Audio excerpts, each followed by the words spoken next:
welcome to Help with Hannah and Calvin. I'm Calvin Reed. And I'm Hannah Jones, and we are here to answer your questions, Dear Abby style. This podcast is brought to you by Little India.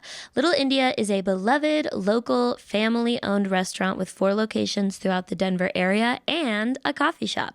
Some of my favorites on the menu include the chicken korma, tamarind margarita, and all the samosas. If you live in Colorado, you should make this place a regular stop. And if you're visiting our great city, be sure you don't miss Little India.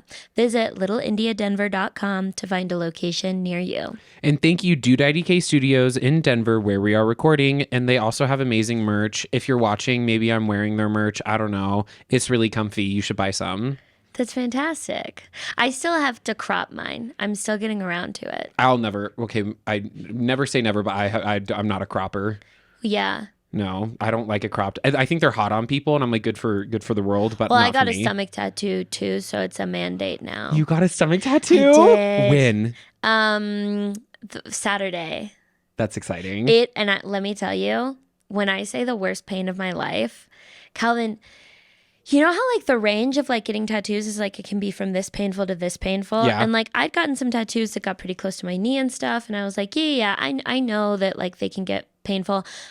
When I say it's like so far outside of the range, like you think, oh, a stomach tattoo is going to be like more painful than any of that. Maybe it's like over here outside of that range. No. It's in the other fucking building, dude, across the street. It is insane. It is the first tattoo where I genuinely thought at a certain point, I don't know if I can finish this. All you can do is focus on your breath in and out the entire time. And it's so hard. The thing is that it's not even about enduring the pain. It's about like keeping your body from like shaking violently as a reaction to the pain. Like that's the hard part. Yeah. Is like not flinching. It was so Oh my painful. gosh. I felt like I was being carved into the side of my stomach. I was like, I'm getting a C-section right now. I promise you, on no anesthesia. It was so painful. Can't recommend it. Thank God this guy was like pretty fast and he was like super compassionate. Okay, good.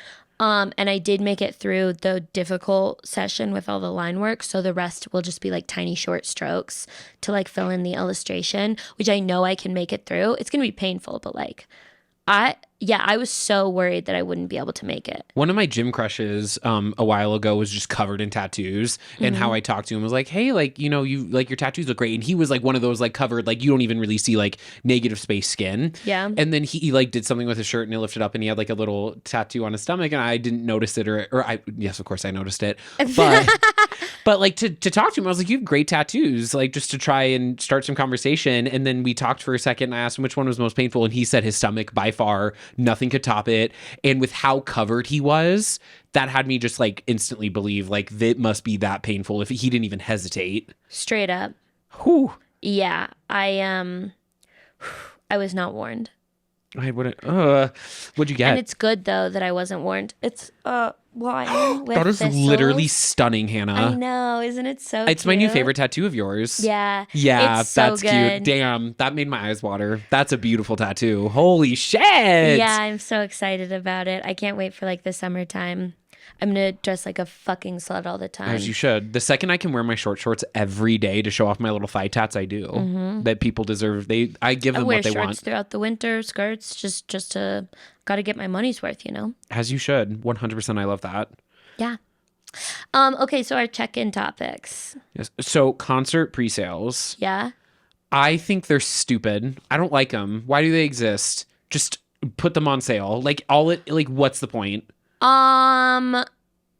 Do you want a real answer? Wait, for concerts specifically. I mean, I don't like, I get the idea of it. It's not like, you know, to help like prevent like a server from like shutting down from like too many people trying to go on. Because to prevent scalpers. Oh. Because the pre-sale process is supposed to weed out scalpers or like non-fans to give fans a better chance at getting tickets. Oh, it doesn't feel like that. That's correct. It feels like it's encouraging scalpers. I can see what you mean because you can only buy 8 tickets. Like I do see what you mean. Well, yeah, the idea is that they're trying to discourage, and it probably does somewhat discourage scalpers. Like they're probably cutting out some of them, but like people will always get around it. Yeah, people love to break the rules. I just did concert pre-sales for Casey Musgraves. I'm obsessed with the bitch. Literally, I love her. She's my favorite artist. And I did the general pre-sale for Denver, but I'm also seeing her with my friend in Nashville. Oh, cute. I know. I'm so excited. She's my favorite artist. So I told myself like I'm willing to spend a little bit more for her concert because I have like a budget. I really don't like spending a lot of money on concerts just because it feels like a lot. Like I can listen to your music at any time. But her and Miley Cyrus were like different. Like I grew up with Miley Cyrus. She's legacy. I'll pay money to see her. Bitch ain't going on tour soon. That's okay. Yeah. Casey, I told myself the same thing. And so when her tickets came out, I was ready to buy Pit, but then I also had to remember that like the people going with me don't care as much. So true. So I came up with the idea, well, why don't I just see her twice? And then it'll kind of make up, like I already had it in my mind that I was willing to budget more. So that's what's happening. I'm seeing her twice and I love it. Cute. It's going to be so much fun, but both pre-sales sucked. Yeah. I did the general pre-sale in Denver and then the Spotify pre-sale in Nashville. And it was just like, girl, what is this? Like the process was clunky. It was very clunky. Yeah, the idea is that a scalper, because they'll have like bots that do it, that the bots won't be able to make it through that. That makes sense. I also did pre-sale for Lizzie McAlpine. I'm seeing her in April, and I'm excited for that. But that one was an easy pre-sale. I hate that song. TikTok ruined that song for me. I bet Lizzie hates that song. I Holy hope she shit. does. I don't want her to sing it at the concert, and I know she will. I'm a Doomsday one. Doomsday? I don't know that one. Oh, you need to listen to Doomsday, Hannah. No, I'm not a Lizzie McAlpine girl. I think I have enough breathy women in my catalog that I don't ever reach for her. That's a really valid. That was so reductive. I'm that was sorry. funny. That sounded like a man talking about music. Okay, that's literally was like, oh, sad girl music. No. What she does is great. I'm so happy for you, Lizzie. If you're listening to this, do something better with your time. You're literally famous. Log off of this podcast. girl, or just keep listening because we're delightful. Sure, yes. But I mean, Lizzie McAlpine, famously friend of the pod. 100%. You have one fan and one hater, so I think support the fan and stay on. No, I have not been super into sad girl music. Like as of probably like a year ago was probably when I first got more into it. Casey and Taylor Swift were like my only two sad girls that I would like listen to, and I've since expanded. And out of all the sad girls, they're not particularly sad. They're not particularly sad in comparison. No. Like if I'm saying Taylor Swift and Casey Musgraves are my sad, because like if I just don't love, like I don't know, when I have depression, so I don't like living in the sadness longer than like I need to. Like I'd rather have like everything else in my surrounding not encourage it, if that makes sense. I'm a weather girl, so if the sun is out, we're listening to upbeat music. We're listening to 90s girl R&B. If the sun is behind clouds, absolutely. I'm all around. It's like if I'm working out, happy. If I'm working, sad, or like something I can like sing to. And I've realized some of the sad girl songs are just really fun to sing. Yeah. So I've come to just like learn to appreciate those. But I listened to Phoebe Bridgers for 2 hours straight today. So like I get the sad girl stuff now. And I love it. She truly is. Dude, I was just like, Next how level bad is my sad. mental health? That the only person who sounds good to me right now is Phoebe Bridgers with a little bit of Lana Del Rey mixed in. Like, what's going on mentally if that's who I'm going for? Seek help. And we have therapy scheduled. Calling a wellness check. Just like, hey, I make that joke to my therapist and he doesn't laugh at it. And it's like, hey, you don't get Phoebe. Speaking of mental duress, I've been going on dates. And that is mental. That takes some mental fortitude to be able to do. And how have they been going? One really good, two really bad. Okay. So that's how it always is for me. It's like a straight 50%. I cannot tell if I'm attracted to someone from photos on any sort of app. Okay. But obviously, I told you I'm in my era. I'm only fucking fans. Mostly just because I think that's a hilariously toxic thing to say. But Yeah. But it is true. And also, I think it's like useful when you're in a creative career. It's like, it's actually so helpful to for someone to already be somewhat familiar with my creative career. That makes sense. But the like if I can never tell if I'm going to be attracted to someone until I see them in person.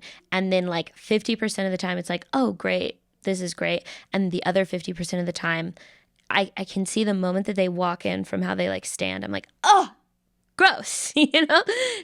Okay, I do get what you mean. Not like gross physically, but just like that vibe. instant, you don't feel it. Yeah. Instantly, I know your vibe and it's wrong. And then like trying to have, and then the conversation is always like awful with them too. I've never had that, when people are like, I went on a date and the spark wasn't there, but we still had fun together, so we decided to be friends. That's never happened to me, and I don't really understand that.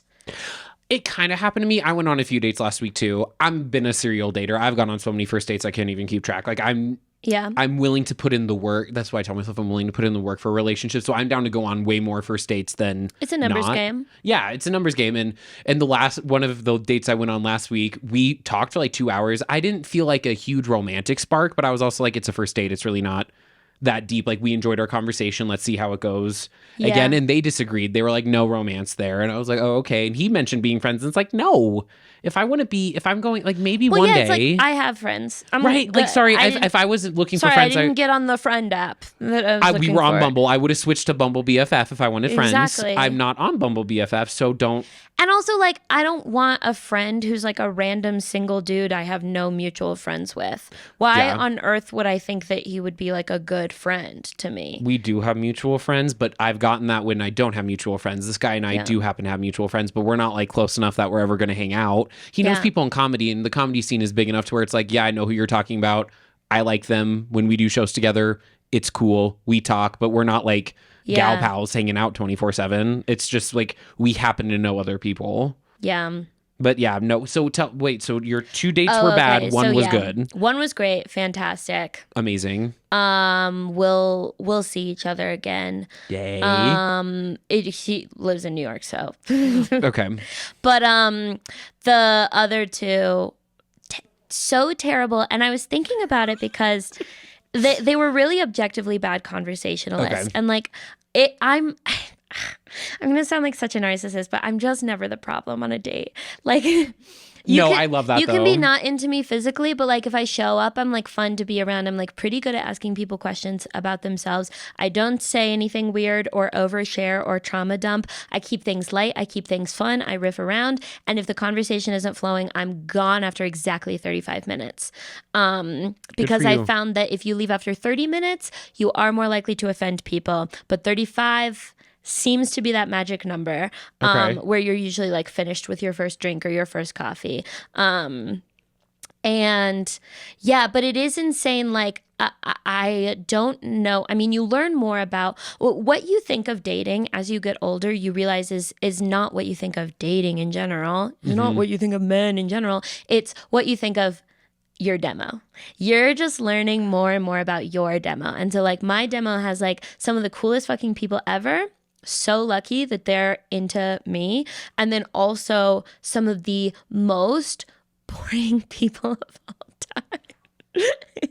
It's hard. It's hard to go on a date with a boring person. It's tough. I remember because I asked this one like specific question because it was like pulling teeth. And I asked, I'm going to give you a fake question. Okay. I happen to know that neither of these dates, I know that they follow me and don't listen to the podcast. And that's important. I would never shit talk an experience with a person if I thought there was a chance they were listening to the podcast. So don't worry, they're not listening to the podcast. Cool. But this part won't get clipped. But he was like telling about like his last few years. And obviously this is something that I fucking hate. When people give the timeline of their life, it's all like jobs. They're just talking about like, I did this for work and then I did this for work. It's like, why do I care about that? If you have a boring job, there's nothing wrong with that. I have an interesting job. That's surprising. But don't you know not to like talk about the interesting parts? You're like, okay, sorry. No, I agree with you. Don't worry. No, I'm on your side. Preach to the choir. Why would a project manager want to recap his day at work? Why? Why would an audio engineer want to recap his day at work so heavily? Okay. So yes, so he was telling, let me come up with a fake question. He was essentially like, oh yeah, for a while I like worked at this camp. And I was like, ooh, that's so fun. A camp. Camps all no, this is fake. But, okay, cool. But no, but like something, so in like theory, something semi-interesting. I was like, oh yeah, camps always have like good gossip. What was the camp gossip that season? Like, see, me teaching him how to be interesting, right? I'm like, here's how to find the human interest in your life experiences. he immediately was like, there just wasn't any. And what frustrates me so much about that is that it's like, I do not understand why certain people think that their job on a date is to be like extremely factual, as if they're sort of like reporting from an unbiased perspective. Like, your job on a date is to like come up with opinions on stuff and like flourish and like find the fun in life.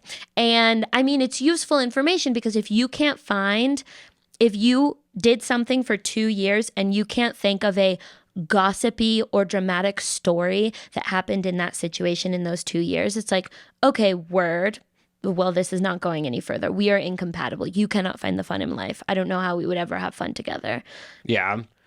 And I feel very similar. Yeah, I've gone on dates with some boring people, and it sucks because I want someone who's like grounding. I've said this before on the pod. I want someone who's grounding, but then it can also lead into the boring. Like there's a slippery slope between those two words, and it can be tough because it's like I'm the same way. I can find a funny story about a lot. Like, I can let me try and find a funny story. I'll come up with something. I love talking about the weird stuff. Yeah. And like, life is fun. Like, you're supposed to look at it like that. And I do get other people are not the same, but I can't comprehend how that does, like, why are you alive? Why hasn't depression taken you? Because exactly. Right? Why do you want to be here on Earth if not to like have zest? Yes, it's like that's what's keeping me going. Like it's not the day-to-day that's keeping me going. It's the shit that I can laugh at later that will make me want to go to bed at night and wake up in the morning, not the boring. And then also it's always like, obviously, like, and this is not necessarily a good thing. I have like a specific set of skills that makes it so that I am good at dates. Mm-hmm. But they'll be like, let's like go to a second location after, and all of a sudden it clicks for me. It's like, this is a good date to you. And the way I've had that exact thought multiple times, I'm like, oh, they're not reading the room like I am. Like, they don't understand this isn't fun. But they probably think that it's fun because like they're participating in the fun. Like, they're probably, I think what frustrates me is that it's like, to me, I have skills that I fought for over a long period of time. I wasn't good at dates when I was 22. It took for fucking ever. But over enough time on this earth, I was like, well, if I'm going to be connecting with people, I want them to have a good time. I'm going to learn how to be a gregarious, charming person. Mm-hmm. And to me, in my mind, it's not that they're these like unfortunate souls. To me, it's like a skill deficit. Like, they just never cared enough to develop the skills. And then that's why it's frustrating to me that they're interpreting my skills as like our chemistry. It's like, no, baby girl, I've been putting in the work. I put in 35 minutes of labor, and now I need a smoke break, like. Yes, the way that struck a chord, because I mean, yeah, I hate to say it, I think I've been a decent dater. I don't know. I didn't really go on dates until, I'm trying to think, my first in-person date. I think I've always been a decent dater. Like, I've been good because I've been a good conversationalist since I was in high school. Well, and that's the skills I'm talking about when I say I'm good at a date. Yeah, like you're good at talking. You can talk you can talk to a wall and get a good conversation out of it. Like, I'm the same way, like, on a date. And I ask people questions about themselves, and I learn about them. So I did all the things you're supposed to do on a date. I'll ask questions from the get-go just to even get shit going. I've had people 5 minutes into dates be like, oh yeah, you've got a big personality. And I'm like, you haven't even seen the big personality I haven't yet. even warmed up the engines. Girl, I'm starting off. This is my first joke. You haven't even seen the dark material yet. Just get ready. This is a B story for me, honestly. I'm still workshopping it. Wait till you hear the A shit. Wait till we start talking about college. And then they go, and then they're like, I just don't see romantic interest in you. And I'm like, okay, cool. You didn't deserve the A shit anyways. That's the standard. Yeah. Okay. So anyway, but Yes. then also part of that, and I did this at my last new material show, I got a Hinge message that was just so insane that I need to read it aloud on the podcast. And I need to give context. And once again, this man follows me, or no, he doesn't follow me. He doesn't follow me. He found out that I did comedy. And then when he found that out, he asked, can I look you up? And I was like, sure. I gave him my Instagram. He like looked up my website and watched my whole 10-minute tape, which is like, okay, weird. It's like weirdly a long form to go for. It is. You could have watched like one reel and been like, I get the vibe, you know? But no, he watched my entire 10-minute tape, and then he was like, okay, so do comedians want to date people who like their comedy, or is it like any other job where you don't care? And I was like, I'm loving this direction. I was like, let's go with honesty. I think comedians just like honesty. And this is what he said. If it's honesty, then I think your voice is totally fine. From what I know of the material, I think it's fine. I think there's some really solid bits, and I get why you're popular. I don't know if it's what I'd choose if I was picking stand-up, but I also don't really watch stand-up the way I used to anymore. All in all, I'd say it's good. He wanted you to say be honest. He was ready to type that from the get-go. Well, yeah, he made it like pretty clear. And the thing is, that was so frustrating to me, because obviously I was like, I gotta say, I think we're super incompatible. He was like super bummed out, which really confused me. He was like, I'm so sorry, I didn't mean it. I thought I didn't. And I was like, no, you didn't offend me. We are incompatible. You didn't offend me. You sounded like a manager or like an agent talking about me as like a work prospect. And I just sort of like get enough of that energy. And yeah, to me, quite frankly, the idea that you could be talking to a person, see their art, feel indifferently toward it, but then sort of like lean into I guess it's okay. I have gone out with so many fucking musicians in my life, so many musicians. I apologize. And every single time they have showed me their music, and every single time it has been this experience of like, no, of course, none of it is what I would have put on normally. If it's what I was put on normally, I would have already known their music, okay? Obviously, none of it was like, oh my God, it wows me, because the only artists that wow me are women. But I've been with men, musicians, all the fucking time. They put on their music, and I make the choice to like it. Does that make sense? Yes. I am a person who goes throughout the world, and if I am generally indifferent to something, if I just don't experience indifference. I just make the choice to like all the stuff that I'm indifferent to. And it is just wild, because I would never watch it. I would never watch comedy in front of a person and like choose to be indifferent about it. It would never be like, oh, I'm going to be really honest about this. Because to me, it doesn't even think about something like honestly. It's just like, this is how I live my life. And the fact that like you see art that you're indifferent to and don't want to find the joy in it and find the fun in it and find what you like about it, that is what feels very incompatible to me. That energy I find draining. It is very draining. And particularly at this exact temporal moment in my life, I don't want to be around it at all. So it was helpful, and I'm really glad that he said that. I'm glad that he was honest in the sense that I knew immediately I didn't want to continue talking to him, and it didn't hurt my feelings at all. So I'm glad he said it, but it is just a wild personality trait. I agree. They're probably someone who's never been around a creative, like has like ever dated a creative, because I feel like there is just this kind of like level of like, you like, they might not be like your favorite art. Like I really truly doubt Travis Kelce listens to Taylor Swift on the reg. Like I truly have never believed. She's not his locker room music. No, and that's fine. But he goes to the concert and he has fun and he dances around and he learns the lyrics, because life is better when you choose to have fun. Exactly. Like it's like obviously that's not the favorite, and that's probably a good thing. But yeah, you need to be able to find the joy in it, or at least find like, you have to respect like that it's that person's like art. Like it's obviously you're not doing your 10-minute set and putting that on places because you're doing it just for fun. Like obviously this is something very serious to you. And there's this specific subset of straight men who like don't have any fun in their lives because they don't know how to like make things fun. They don't know how to go after fun or like bring fun to a situation. Yes. And so they really like a gal like me because I appear to be having a very fun life, and they think that it's just like this magical trait I was bestowed with. It's like, no, there is nothing naturally fun about my life. I worked for 6 years in an industry that didn't fucking pay me, and now I'm a comedian. Like nothing was bestowed upon me. Yeah. I have a specific set of skills, and I think I'm pretty good at finding the fun in things. But I'm not going to allow you to be a little fun leech on me. It's draining to Get have your to do own that. skills. Learn how to be charismatic on your own.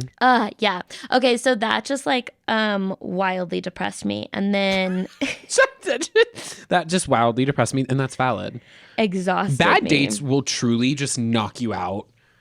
Truly. Bad dates, time changes, those things just hit you harder than you expect every time. It feels like a full day of work. It does. And you're like, and you had to like do a full day of work to get to the date because dates are supposed to be fun. They're supposed to be chilling and stuff. Yeah, no, I get what you mean.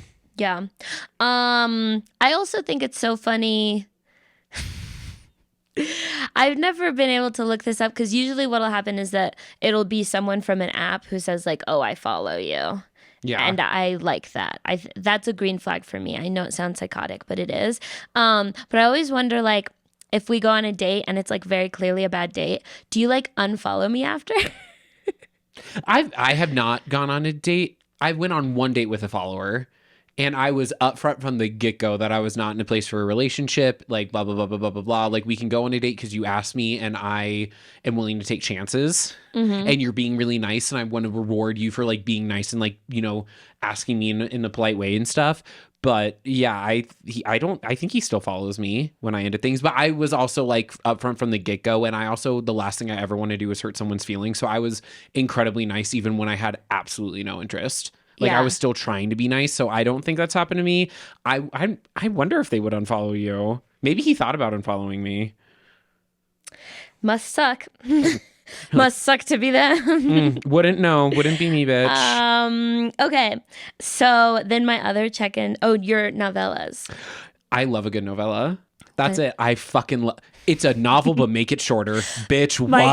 God. And see, when we talk about conversationalist skills, strong opinion about something fairly benign. That literally makes no sense. But give me a Make novella. the choice to love.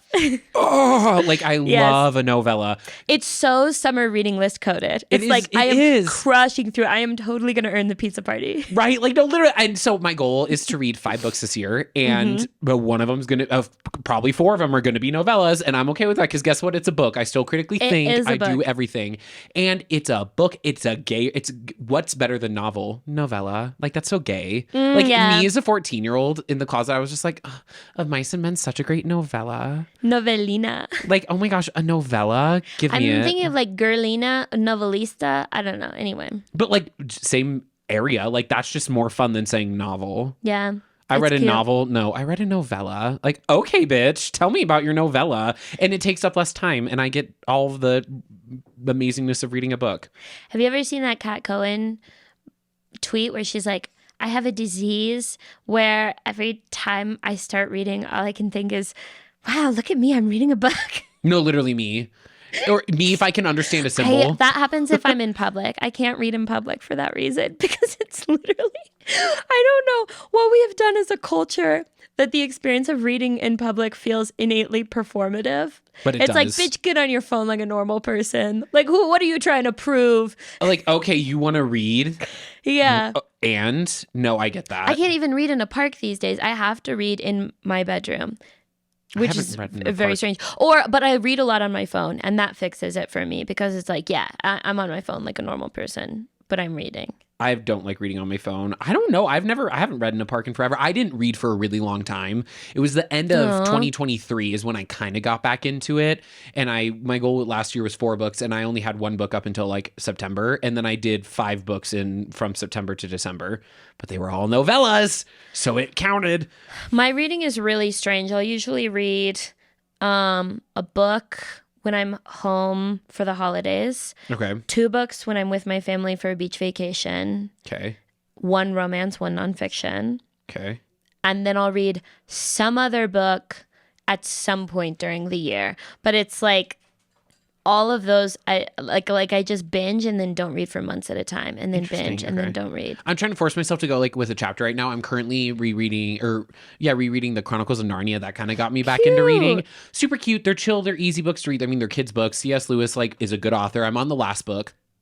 A lot of Christians, actually, one thing I thought about when I got a big ass lion tattoo on my stomach, a lot of Christians have lion tattoos because C.S. Lewis. Well, yeah. I have a lion tattoo. I have a lion and lamb tattoo, but Okay, yeah. God. Yeah, I have it matching with my brother and my dad, but oh my gosh, yeah, because of C.S. Lewis. Aslan. Okay, so my last topic is okay, this is just something that I've been talking with a bunch of other comics about specifically lately. Okay. I'm going to start this story with, and I'm going to give a fake timeline so that no one can identify. 3 months ago, I opened for a very famous male comedian who came through the club in town. And he did a fantastic hour. He has an incredible fan base. He's a very famous male comedian. And it just so happened that his closer, which is like a pretty important joke. Oh, and he was on the last stop of his tour. He was literally about to record a special, to be clear. Okay. So the hour was fucking done. And like the joke right before his like closer, the like penultimate joke, was like pretty almost clearly a joke that another famous male comedian had like put on the internet several months ago. I really vividly remember loving that joke. So then when I heard it from this guy, I was like, oh damn, that's the same joke. That's gotta suck. And my response was like, that's gotta suck. And I thought for like one hair of a second about telling him, because generally comedians do like to know, but there was such a power difference that I was like, his friends will tell him. I'm definitely not going to be that person. It is not your job as the person. Oh, I would never do that. It's not your job as the person opening. Like, it's certainly too much. Not. Yeah. It would be totally fucking cringy. dicey. Ooh, yeah, that'd not be fun. No, obviously not. But generally, I like when if anyone would let me know about something. But it depends on how you say it. But anyway, so yeah, same joke, whatever. And it got me thinking about how like the joke ownership has changed so dramatically over the past few years. Every comedian on the internet knows that like they've been accused of stealing their own jokes because, you know, people are joke polices on the internet, especially when they see something from an independent comic. Yeah. I think they're like particularly protective of them, which is frustrating because it's like comics stealing other comics' jokes. First of all, it doesn't really happen. If like a genuine working comic is not stealing another working comic's jokes, it doesn't happen. They're just thinking of the same jokes all the time. Premises come up all the time. Yeah. I compare it to how every culture, like isolated cultures throughout history, have all discovered like bread. You know, like they've all discovered like yeast and the fact that like grains change when you expose them to water and then heat, you know, and they all have like flatbreads and they call them different things because that is just a natural thing. You see the things that are available for you in the world and you mash them together in different ways and you realize that tastes good. You're doing the same thing with jokes, right? There are concepts available in the world. You're mashing them together in unique ways. And then you are very likely to come up with the same joke as another person, particularly if there's like wordplay involved or a like social trend involved. So anyway, all of this is background in the fact that the other day I posted a joke. It was doing really well. It's like my most exciting joke right now. I'm getting a lot of compliments on. When I was in New York, that was the joke that all the comics were like, ooh, cool joke. And I post that joke on the internet. It's like doing pretty well. And then I started getting tagged in this other video a couple times where people were like, Hannah, isn't this your joke? Doesn't she just steal your joke? And so I went over and a girl has like pretty much the exact same joke. So heartbreaking. Obviously very clearly did not steal it from me. She had no idea who I am. I had no idea who she was. I think some of my followers, I think they were just being protective of me because I'm an independent artist. But the thing is that like the people who are actually stealing my jokes are like meme accounts. Like if you're protective of independent artists, you need to be fucking blocking and reporting the meme accounts and the accounts that repost the stand-up clip next to the Subway Surfer video. Like that's the actual shit that's draining resources from our industry. But anyway, what was so darling though, the reason this was an incredibly positive experience, I like immediately like commented back and I was like, no, she in no way stole this. We thought of a similar thing. And then I looked and we had posted our videos on the same day, even though we had both been working that joke for a long time. Wow. And also like our clips must have been filmed at least weeks ago because I know that I just posted it that day because that's the day I got emailed the footage from the set.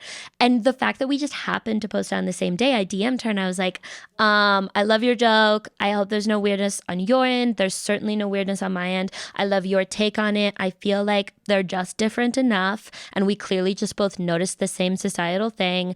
And I'm such a fan of you. And she was like, girl, same. I had the most lovely exchange with her of all time. Amazing. And that was like weirdly heartening because I think initially it was like, God, there's no new original ideas left under the sun. And the last couple of times I'd been in LA, LA comics seem to be like particularly down to all do the same jokes.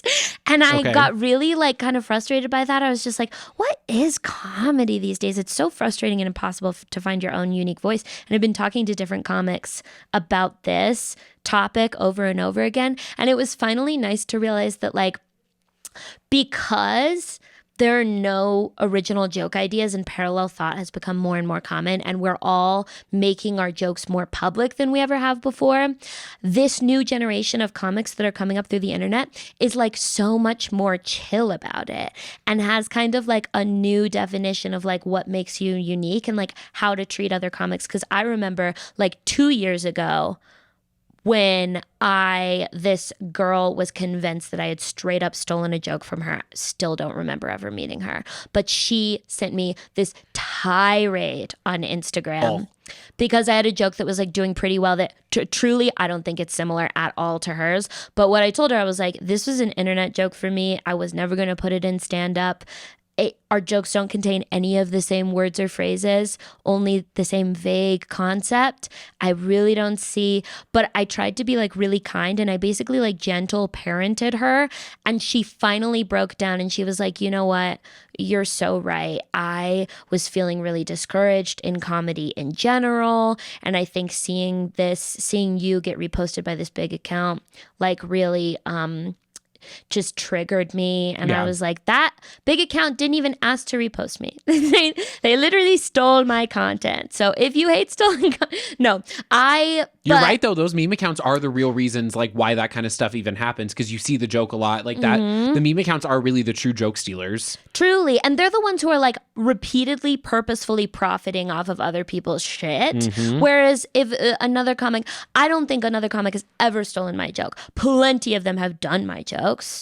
All the time. And I don't think it's even some people will be like, oh yeah, they definitely didn't purposely steal it. It was subconscious. It's like, no, it wasn't even subconscious. It was fucking obvious. It was right there all along. That's the thing about observational comedy. You can observe it. If you are moving through the world, specifically as a woman, specifically if you're having sex with men, you are going to observe many of the same things that I have observed. I am not so fucking unique.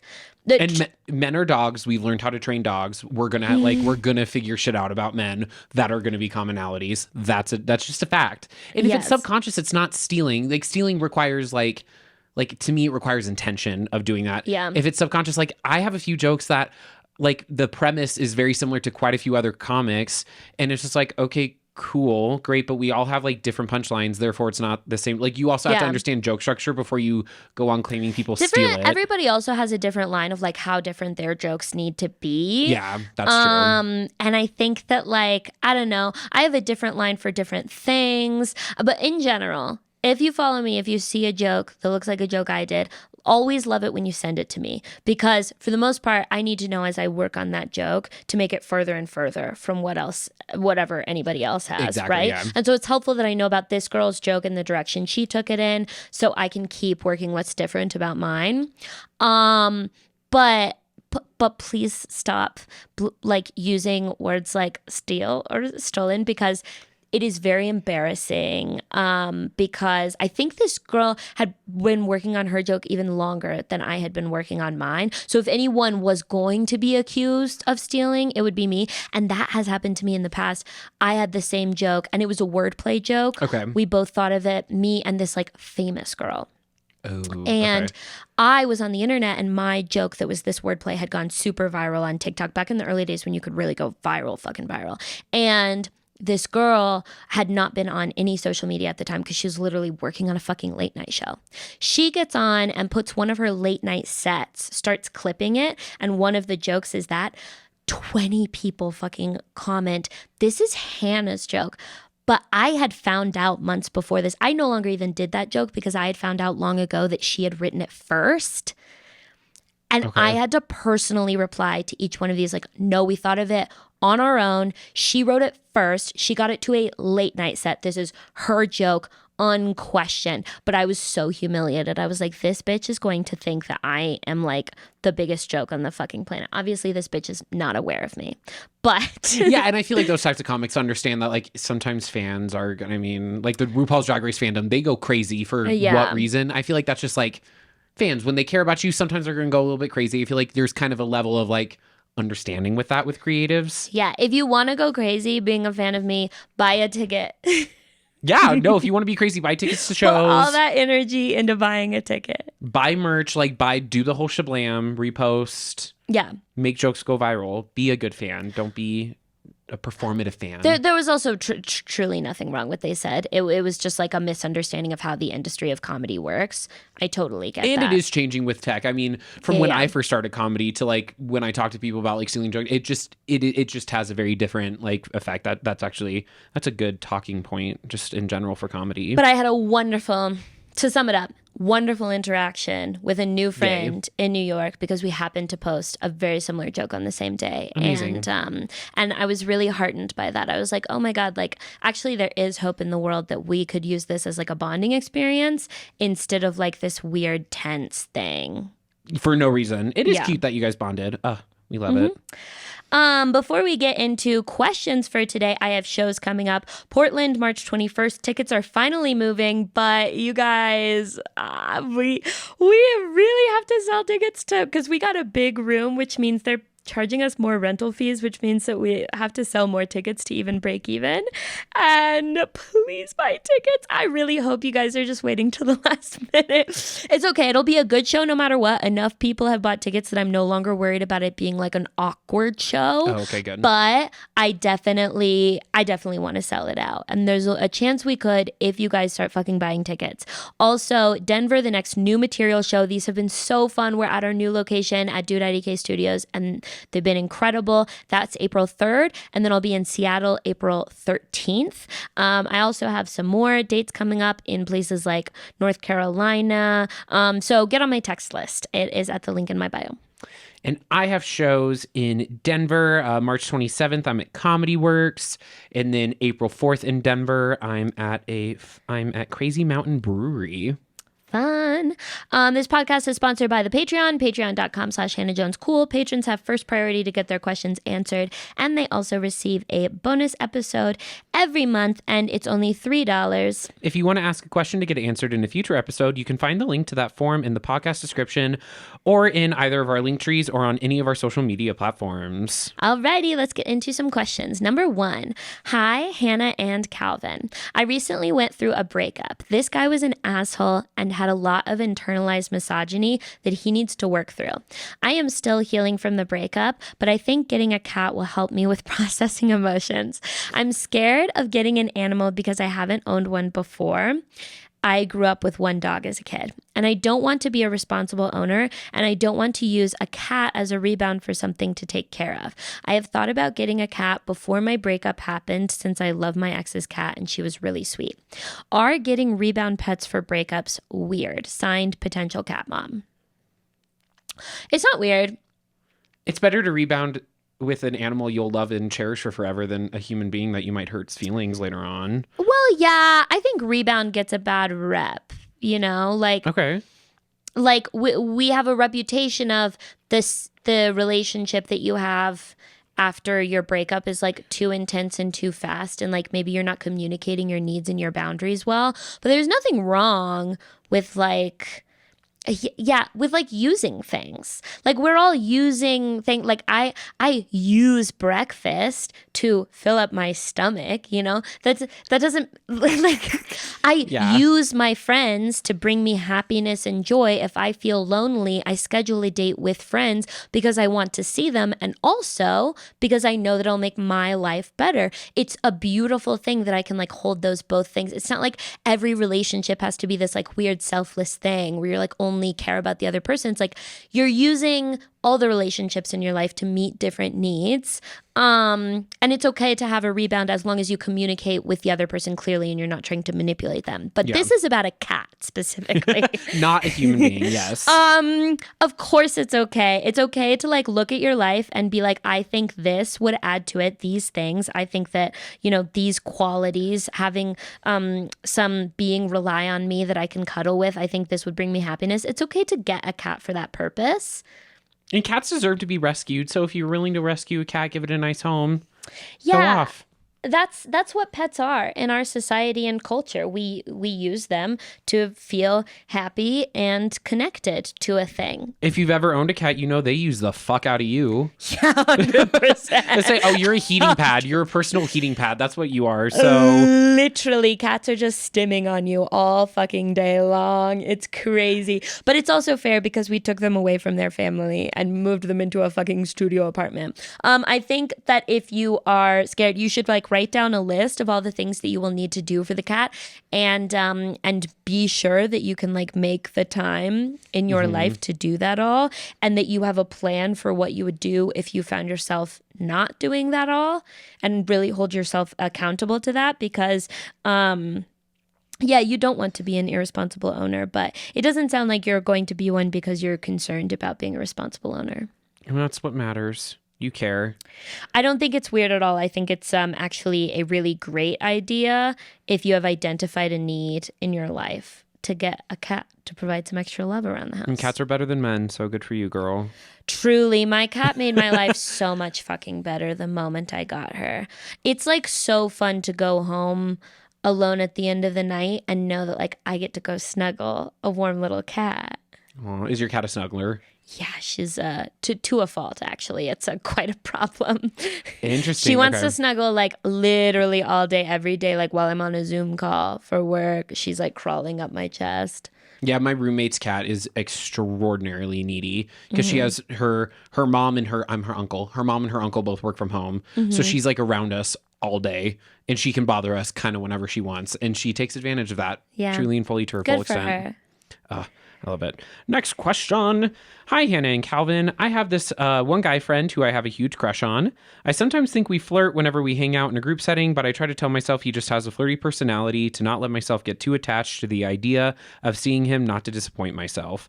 Whenever we talk, I just think we have such good chemistry, and that's not something I always feel so quickly with someone else. This friend also went through a breakup a few months ago, but he hasn't seen anyone since the breakup, and I don't want to risk a friendship to be a rebound. We hang out in similar enough circles that I see him at group hangouts, but not as much one-on-one.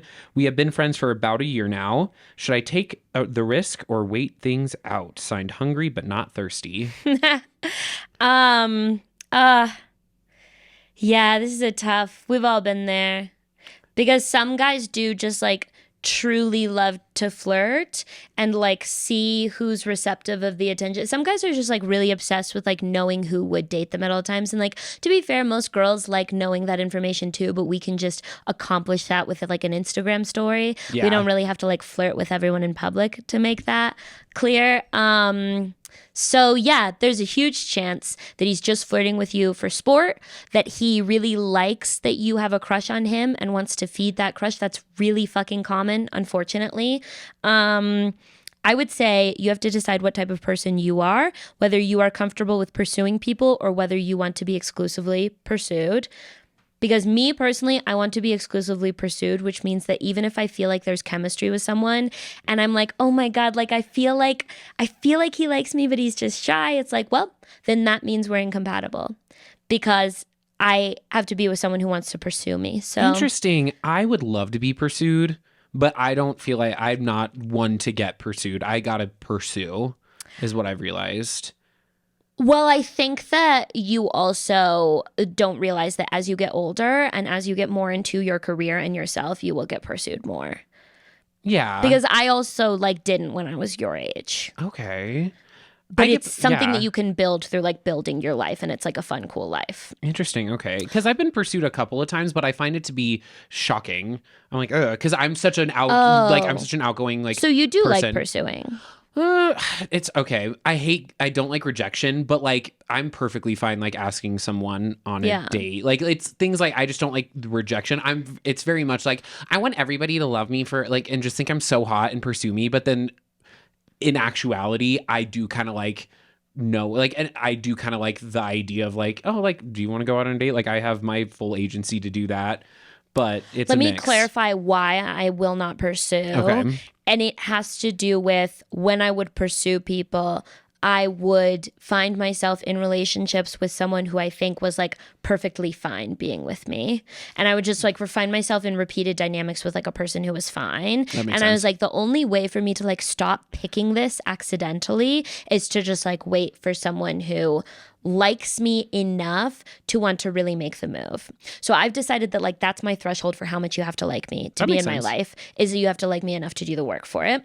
And so essentially, if that is true about you, then unfortunately it's not going to happen. If he was going to do the work, he would have already done it. A month has gone by in a group friendship. It is not going to happen. Now, if you're a person who is okay with pursuing, develop a little script. And you have to be so chill about it. That's how you give yourself confidence in this situation. You give yourself confidence by how fucking nonchalant you're going to be about it, right?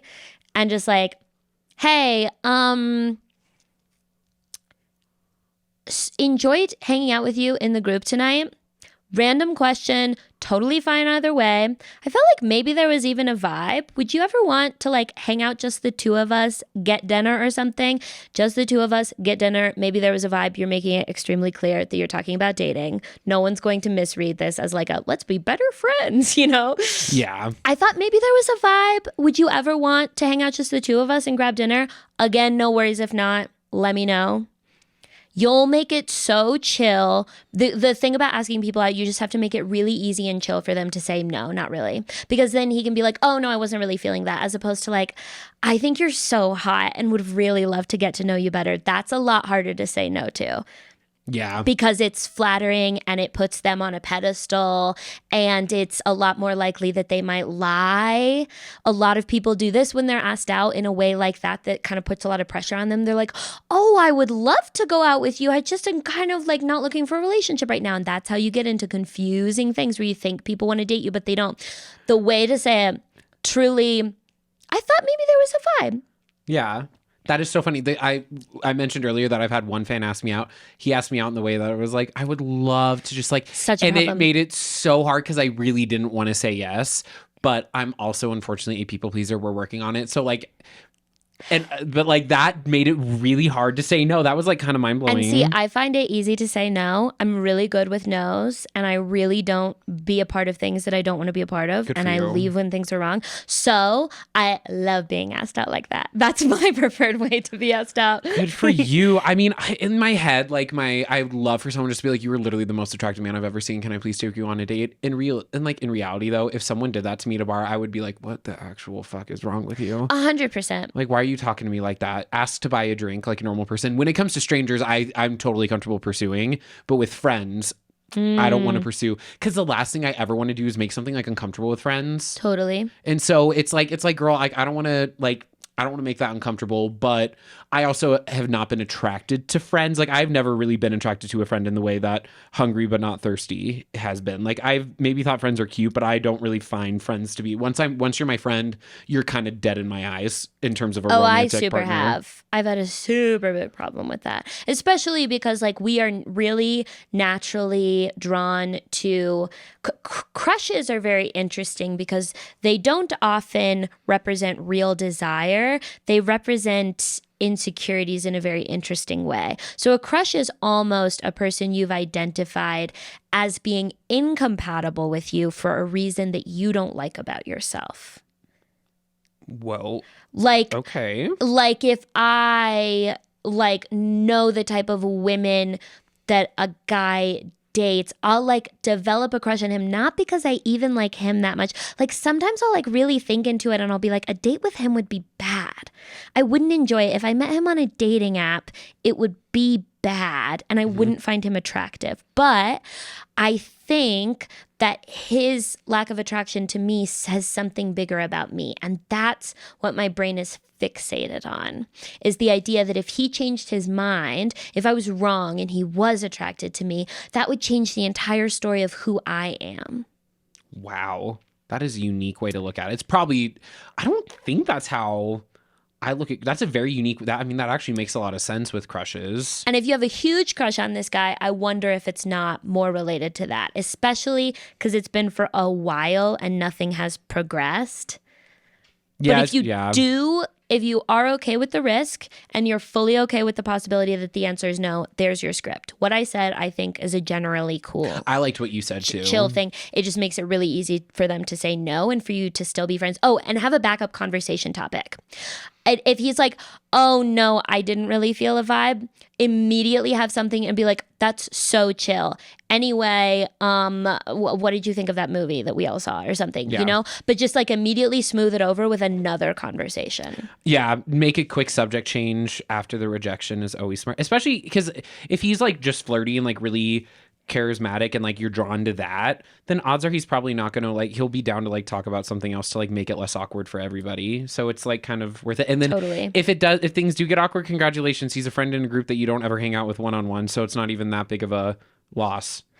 But also what is great about that is that like if you just take the plunge and you ask that, then you can stop flirting with him and he can stop using you as this like garden of self-esteem, because a lot of guys do that. Oh, I have guy friends who do the same thing to me. Who have crushes on them. They nurture that crush because it makes them feel consistently good about themselves to always have backup. And you cannot let people do that to you, because that they are just sort of like vampiring your energy. They're just like sucking you dry, because the energy of a crush is so wonderful and you should only bestow it upon people who are worthy of it. Oh my gosh, I'm friends with somebody who knows I have a crush on them, and it's this like, I hate you. Brutal. It is, because I'm like, can you just like ask me to, can you just ask me to suck your dick, and then like I'll give you the blowjob. I'll end the friendship over that. Oh, good for you. Straight up, because to me, the quality of like you wanting to nurture my crush is like very unattractive. Okay. On a friendship level, it's like, because it just does feel kind of mean, because we've all done that to someone and we've all felt bad when it was happening. So if you're doing that and you don't have the moral inclination in your heart that's like, this is wrong, then it's like, well, I don't really want to be friends with you. I don't think we have the same values. No, that is true though, because it does make you feel like shit. Because you won't ever, and if this guy is just doing that, then like you also dodged a bullet, because if you were to like date him in any way, shape, or form, he probably wouldn't be like a great person to date. Yeah, definitely not. Girl, be thirsty. Anyways. Alrighty, and this will be our last one. Am I the asshole for the friendship breakup I had with a friend 2 years ago? I had a best friend that I met during my college days. We met in our first year and tried our best to stay in touch after we graduated. Before we graduated, I noticed they were always mentioning that I would be our last as close friends. I remember them telling me over lunch, let's be realistic. We'll have our jobs and people don't usually hang out after college. Sometimes they're busy. I really liked this friend, so I brushed it off. I am very social and enjoy texting, calling, and hanging out with friends. I didn't really see us drifting apart. I realize now that maybe I should have paid attention to the signs. They were all there. Anyway, we graduated and didn't lose touch. During COVID, we didn't see much of each other, but we texted at least once or twice a week. If we were busy, maybe fewer times a week. Before I go on, I completely understand that life happens. We have jobs, families, and other friends. All of this is clear to me, and I never bothered them for a text back. A couple of years after college, I found a job and they were still looking for work. They were well off because their family had recently moved into a new house, so they didn't really need to make haste. Their father was covering everything. Throughout this time, we were still talking/texting like normal. Then came the radio silence. Before this happened, they had mentioned they weren't doing well, mentally/emotionally. I understood this and told them they could call or text me anytime they didn't feel well. So when they didn't get back to me for over a month, close to 2, I was obviously worried. Had something bad happened, I didn't even have any of their family's numbers or new address to check in on them. I texted them about 3 times over that span of time. At this point, I'm worried, of course. But after the 3rd attempt, I felt they might have needed their space. Then, out of nowhere, they message you, messaged me with an "I've been good, how are you?" I'm not too good with confrontations, but this rubbed me the wrong way. They had blown off the other messages. I messaged them with a stern and respectful text. In simple terms, I let them know how worried I was and how it was unfair that they had waited so long to send a dry text with no information on why there was a 1 month radio silence from them. Then the messages began. Almost a week would go on when the messages that insulted my reading skills, insulted the deepest thoughts I had shared with them, and mocked me. I was in shock. I admit I was stern but respectful. They were stern and lacked respect. I still have these messages. Every time I read them, I am brought to a dark moment in my life. I know it's a friendship, they come and go, but I take these to heart. In all the messages I sent, I never once insulted them. The years we were friends had all gone down the drain in days. I'd like to know if I did something wrong. We don't speak anymore. Am I the asshole? No. Yeah, you're really not the asshole. That's so fucked up. Yeah, it's really sad, and I feel your pain. I've had some really painful friendship breakups that shook me to my core because, like, the worst thing that a romantic relationship can ever really say about you, the fears that come up when they end is like, what if I'm not desirable? What if I'm not lovable? But when a friendship ends, the fears that can trigger is like, what if I'm not a good person? What if I don't understand the moral reality of this situation? What if I'm not good enough to have anybody in my life, any kind of connection? And that's so much scarier. And that's why I think we don't really give friendship breakups the credit that they deserve. They're brutal. Brutal, and will shake you to your core. You will be a much stronger person in yourself in the long run. You will be far more unshakable. This will stand out to you most likely for the rest of your life. I had a friendship breakup 10 years ago that still stands out to me as like a defining moment in my life and my like moral development as a person and like my values. And yeah, I went through my first ever breakup in 2020, and I look at it as like, it was like the start of a snowball of a lot of really shitty stuff happening, but it was definitely the start of a snowball. I had a friendship breakup in 2020/2021, and that I look at as like its own separate thing. Like that just really fucking sucked. Whereas the romantic breakup, yeah, it was my first heartbreak. Yeah, it sucked. It was shitty in all of its ways, but it was the snowball of other things that also made it really, really bad. I don't think about that breakup as much because I've met other people that have made me feel desired or whatever. That it's so, friendships are so unique that it makes it really, really hard to like you can't just let it go because it was so unique to you and that other person. Whereas like romantic relationships, I mean, sure, they're unique, but romantic relationships are romantic relationships. Like I don't know, like there's like they're different. It's hard. It's definitely like, it sucks. Also, stop reading their messages. 100%. Don't replay that stuff. You need to delete and block the number. Especially for a friend, if you are not scared of a person being violent toward you at any way, and I would say there's no evidence this person is going to be violent toward you, you need to block them. The only reason to not block someone is if you like need to keep an eye on if their messages turn violent. But block this person, delete all of the messages, and you are going to be morally preoccupied with this issue. I can see like the reason they're writing, "Am I an asshole?" is because they're like, this person that I trusted, that we had the same values, is like saying that I did the thing wrong, even though I don't believe I did. But what if I'm that person who's justifying all their own choices to themselves because they can't see that they're such a bad person? And like, that is the repair that has to take place. Yeah. Is like realizing that actually you're the only one who decides what constitutes a good or bad person. And so I think what helped me get over my friend breakups that shook me in that specific way is getting really clear on my values so that I could say confidently, I stand behind all of my choices in this situation. They were misunderstood. They were lied about. Yeah. They were misinterpreted. And it's very easy to tell a story where I'm the villain. But I have thought about exactly what I did wrong. It's like these two minute things. And I've thought about everything else, which I stand behind. And that's that. I gotta say, I did the same thing with that friendship now that I'm thinking about it, because I can look back and I can be like, okay, the turning point, I can understand what I didn't do correct. Like, I can understand what I fucked up on. Like, I was not perfect. Relationships aren't perfect. It's a two-way street. I can understand where I might have caused some hurt. But I never got like there was never like I could tell that there was never a reflection or anything like that. But that kind of helps you recognize that you're not perfect, so you are willing to reflect. But then it also will kind of let you sit in the fact that if you like, it sounds like you definitely like you never once insulted them. That's some moral high ground shit. Like good for you if they, especially if they insulted you, and that allows you to kind of sit in the fact that you didn't do other things wrong when you're willing to admit where you fucked up. So maybe that's worth the reflection, but definitely don't make it like. Don't dwell. I'm a dweller. I'll dwell. Girl, give me a cave. I'm going to dwell. 100%. Dwell. But it's definitely not worth it because it's just also going to like break your heart every single time you think about it really in depth. And like friendships do come and go. And so it is, I mean, it's good that you recognize that, but definitely don't beat yourself up. Use a little reflection if you need to, but you do not need to beat yourself up. And here's the thing. The last piece of advice that I have for you.